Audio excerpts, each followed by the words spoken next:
hiyo nitasema mambo mawili. Moja, nina salamu kutoka kwa mwenyekiti wa baraza la wazee, mama yetu Susan Limo. Alishindwa kuja, akaniambia bwana, kwa sababu wewe utakuwepo, wape watu wa Bukoba pause kwa niaba yangu. Pili, mimi ni mjumbe wa bodi ya wadhamini, na kati ya rasilimali za chama ni rasilimali watu. Kwa hiyo kuna mambo wakati mwingine ya hizi rasilimali watu ambayo yanakanganya, lakini tusipate wasiwasi, kwa sababu ukiteuliwa kwenye chama chetu ni tofauti na kuchaguliwa. Tunaelewana?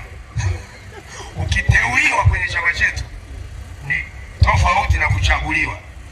Kwa hiyo vile vile hawa jamaa wa haya wanasemaje, kama wewe una madai kwa mtu ambaye hajazikwa, sio unangojea mpaka kwanza siku ya mazishi.